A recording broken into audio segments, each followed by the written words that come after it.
aminareo rehetra ny riavana ny fahasoavany Jesoa Kristy tompontsika.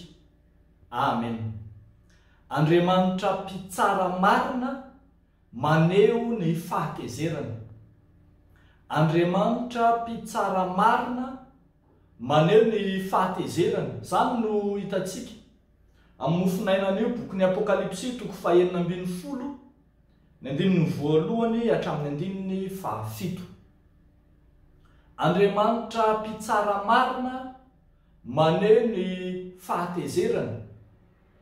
Ambaran'ny 5 sy ny 7 fa mpitsara marina Andriamanitra, na lay izay nambara fa anjelin'ny rano dia miaiky ka ny teny manao hoe marina ianao lay ankehitriny sy taloha dia ny iray masina satria efa tsara toy izany ianao. Na ny feo avy tao amin'ny tempolo izay ambaran'ny mpandinika maro fa feon'Andriamanitra no miteny eo amin'ny 7 hoe areko ny alitara nanao hoe eny Tompo, Andriamanitra tsy toa, marina sy mahitsy ny fitsaranao.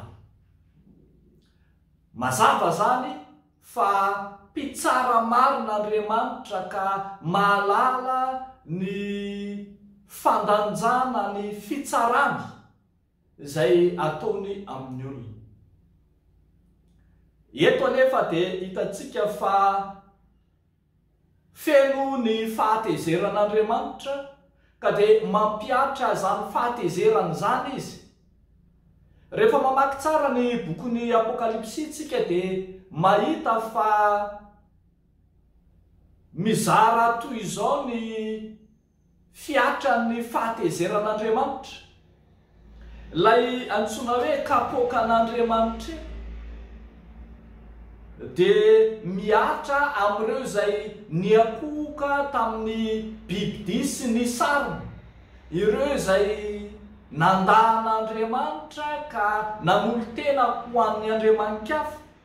Hoy ny ambarany toko 4:12 ny 7 manao hoe raha misy miankohaka eo alohan'ny bibidia sy ny sariny ka mandray ny marika amin'ny andriny na amin'ny tanana, dia izy koa no hisotro ny divay ny fahatezeran'Andriamanitra izay nahidina tao anatin'ny kapoky ny fahatezerana, tsy miaroaro zavatra sady ampijaliana amin'ny afo sy ny solofara eo anatrehan'ny anjeli-masina sy eo anatrehan'ny zanak'ondry izy. Ireo izay niankohoka teo amin'ny bibidia sy ny sariny no hisotro ny divay ny fahatezeran'Andriamanitra sy ny kapoky ny fahatezerana.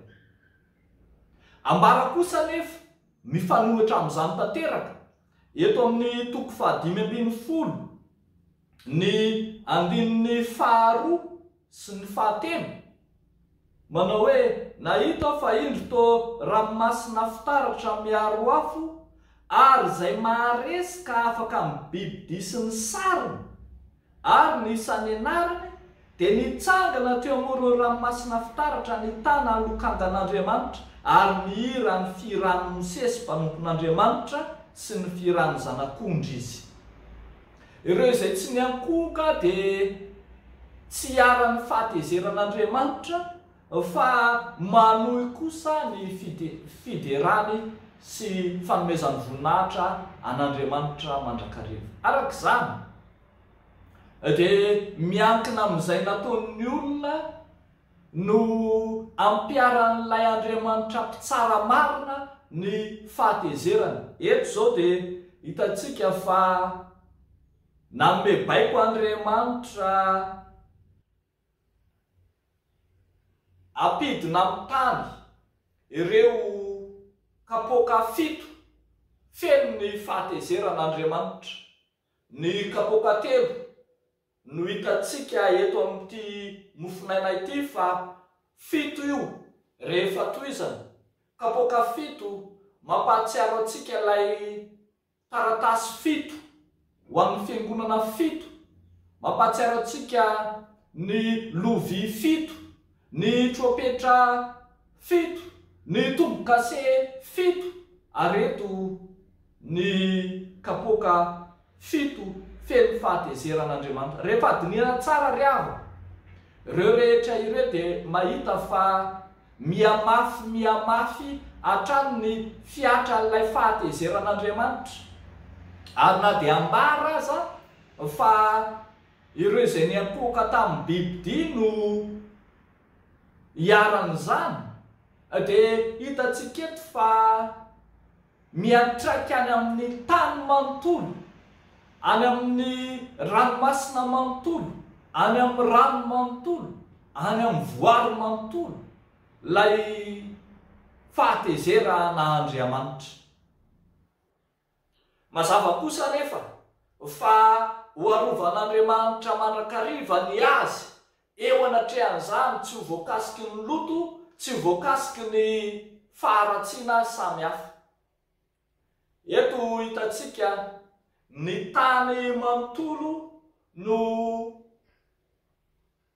nampidinana vai ratsy sady mampahory, nampidinana ny ranomasina sy ny rano. Mampatsiaro atsika fa misy ifandraisana tamin'ilay loza izay nanjo tany Egipta fahizay, kanefa ihany koa miatra rahatrizay. Rehavako malala ny tompo raha mijery ny fiarahamonina misy atsika isika ankehitriny, loza iray, loza roa, loza telo, eto mo loza fito. Mahita isika fa miaratsy ny tany, ary hitantsika fa maro ary ankehitriny ny fandatsahana raha marina. Arak'izay hitantsika eto dia ireny raha marina izay nalatsaky ireny no miapanga ankehitriny, ary mahatonga ny fahatezeran'Andriamanitra miatra amin'ny tany. Natohinana antsona isika mba hanaja ny rariny, ny marina, ny hitsiny, fa Andriamanitra mpitsara marina dia hitsaratsika araka ny nataontsika avy, mbola hanody amin'ny izay mandatsaka raha marina ny fandatsahan-drà nataony, mbola hivaly amin'ny tsiraray ny asany nataony avy. Ilay Andriamanitra mpitsara marina no mandanja ny valiny ratsy nataony tsiraray avy, ary tsy mampitondra mavesatra ny marina izy, fa mampidoza kosa izay manao ny tsy marina. Rehavako malala ny tompo, fotoana ao anatin'ny andro farany, fotoana fandinihan-tena fatratra, fibebahana, izao fotoana izao ndrao hiatra amintsika ny fahatezeran'Andriamanitra, ndrao ahidina amintsika ny kapoka feno ny fahatezerana.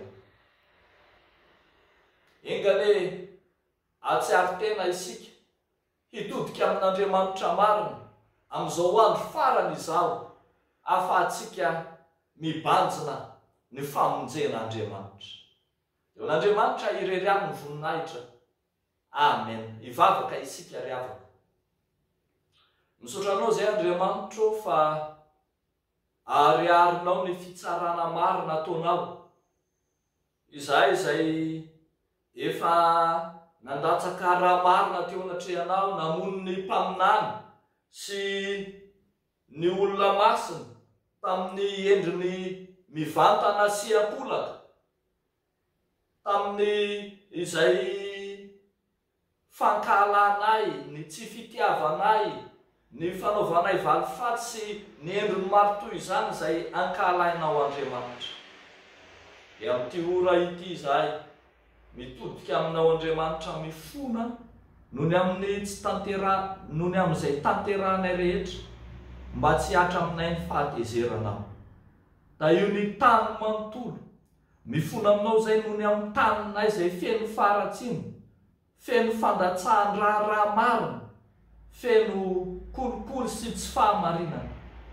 Tompo ho azahatra anao aminay ny fahatezeranao. Farasitrakao kosa dia ianao Tompo no ampiditra anay any amin'ny fanjakanao izay efa voavoatra ho anay rahateo. Dia ataonay sy angatanay amin'ny anaran'i Jesosy izany mivavaka izany, eo amin'ny finoanay sy ny fanantenanay fa mamonjy anay ianao. Dia misaotra Andriamanitra. Amen.